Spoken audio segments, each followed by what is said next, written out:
श्रीमद् भगवद गीता ज्ञान यज्ञ प्रवचन क्रमांक 260 अध्याय 6 ध्यान योग और श्लोक क्रमांक 18। जय महाकाल।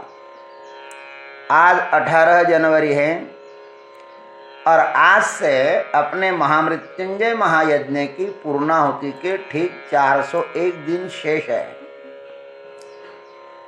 जय महामृत्युंजय महायज्ञ।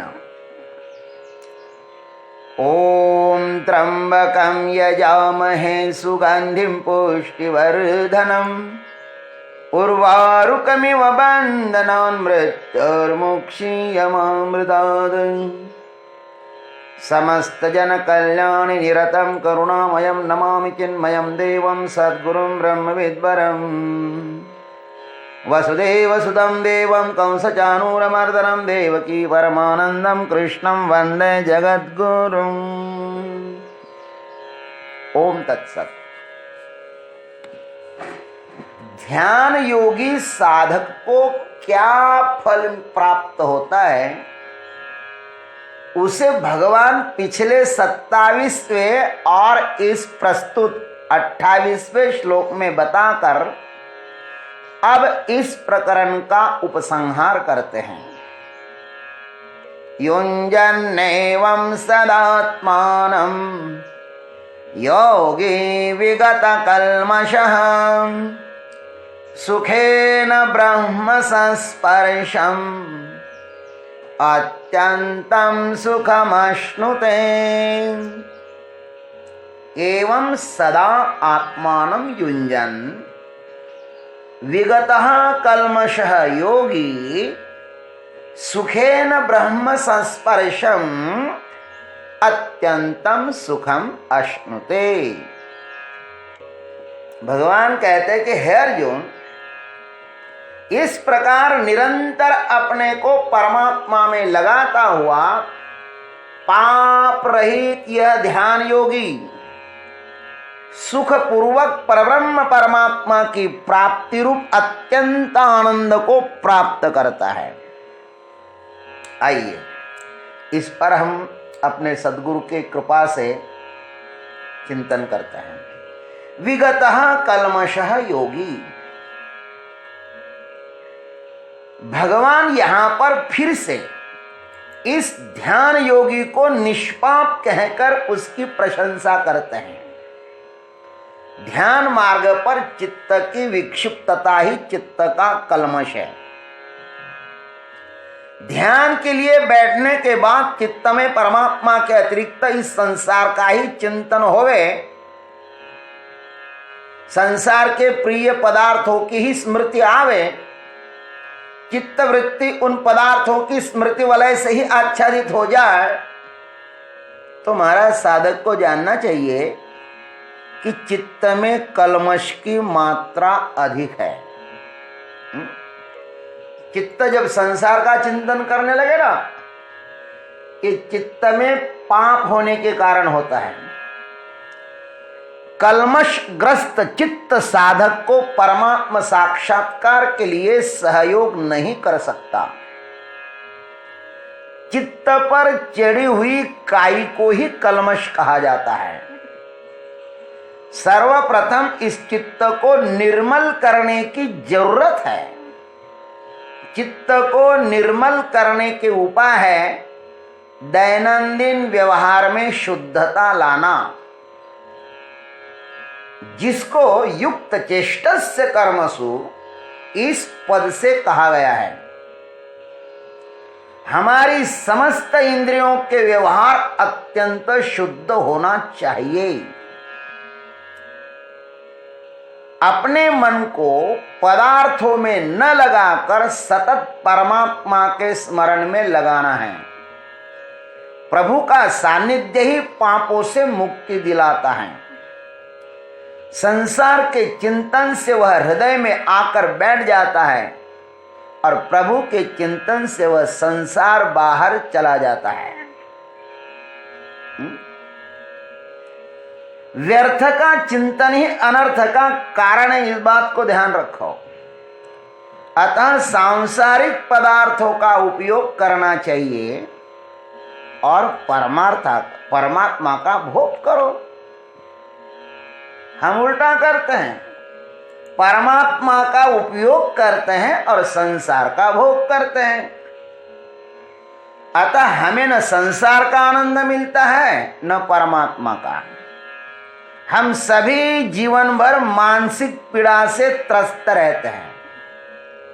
संसार में सफलता प्राप्त भी करें तो भी हाथ में केवल निष्फलता ही आती है। यह मन और भी विक्षिप्तता को प्राप्त हो जाता है। फिर ध्यान में बैठ भी जाए तो भी इसने इकट्ठा किया हुआ कचरा ही स्मरण में आ जाता है और परमात्मा विस्मृत हो जाता है। और इस संसार में परमात्मा के विस्मरण जैसा कोई पाप है नहीं। भगवान का विस्मरण होना ही तो पाप है।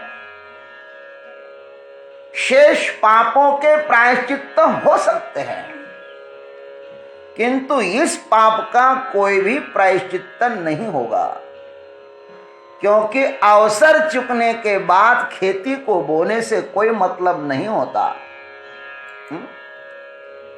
इसलिए तो संतों ने कहा है कि मढ़े झाकुनिया करावी पेरनी। वो एक बार अवसर चुक जाए ना फिर दोबारा नहीं आता। यह मानव देह प्रभु को प्राप्त करने का शुभ अवसर है।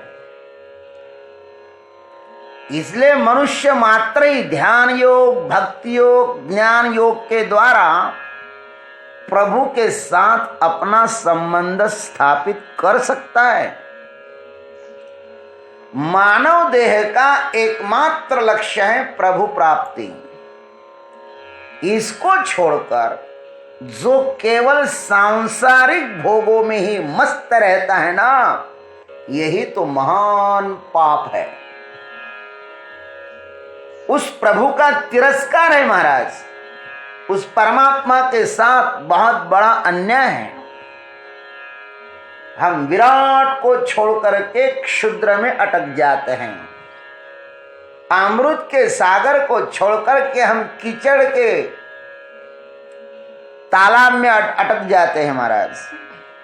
परमात्मा के साथ जुड़ने का जो निर्णय करता है ना, वह निष्पाप हो जाता है। इसलिए परमात्मा के साथ जुड़ने का निश्चय कर लो। प्रकाश की यात्रा कर लो, अंधकार की नहीं। एवं सदा आत्मानम युंजन। भगवान कहते हैं इस प्रकार जो संसार को समस्त भोगों से उपराम हुआ, निष्पापता को प्राप्त कर निरंतर प्रभु के साथ अपने अंतःकरण को लगाए रखता है ना, वह धन्य है। सदैव प्रभु के साथ मन को लगाया जा सकता है। यदि प्रभु प्राप्ति का निर्णय दृढ़ता से किया हो तो मां को अपने नन्हे बालक का चिंतन करने के लिए योग साधना नहीं करनी पड़ती है मेरे भाई। वह चाहे किसी भी काम में होवे, बालक उसके चित्त वृत्ति से हटता ही नहीं है। सदैव उसके चित्त में बालक का आकार बना रहता है। यदि कोई अपना प्रिय व्यक्ति, देखो, यदि कोई अपने प्रिय व्यक्ति का सतत ध्यान करना पड़े तो समझना चाहिए कि उसके ऊपर प्रेम है ही नहीं। यह नियम साधक जब परमात्मा के साथ लगाए तो ध्यान सहज ही घटित हो जाता है। अपना प्रियकर तो परमात्मा ही होना चाहिए। हम अधिक महत्व संसार को देते हैं या परमात्मा को देते हैं, यह साधक पर निर्भर करता है।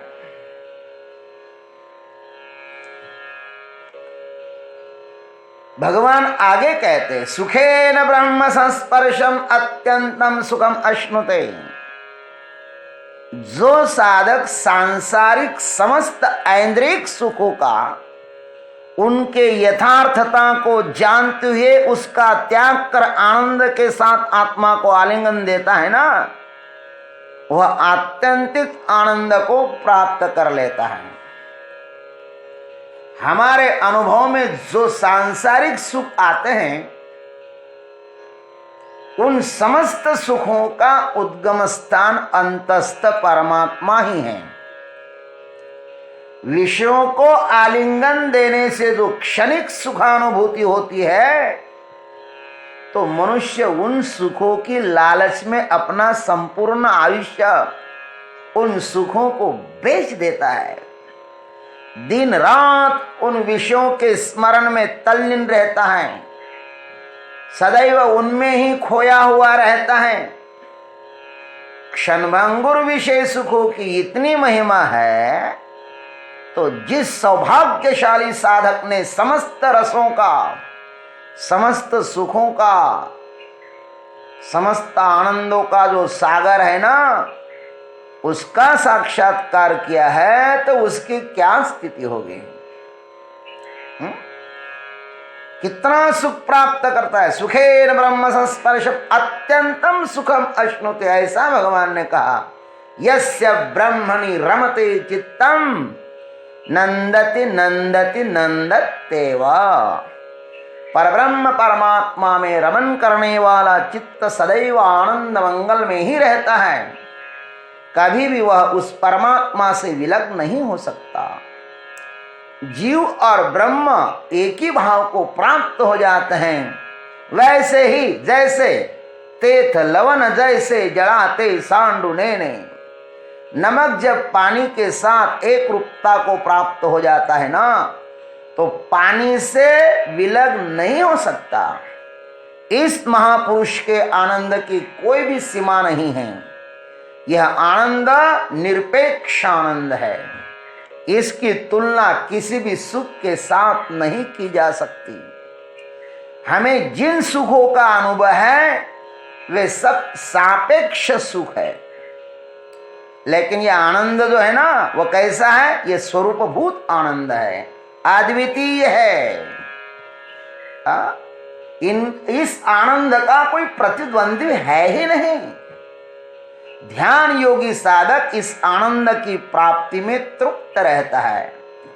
यह आनंद अक्षय है, निरतिशय है। ध्यान योगी को यह परम फल मिलता है महाराज। इसलिए तो भगवान अर्जुन को ध्यान योगी होने के लिए निवेदन करते हैं।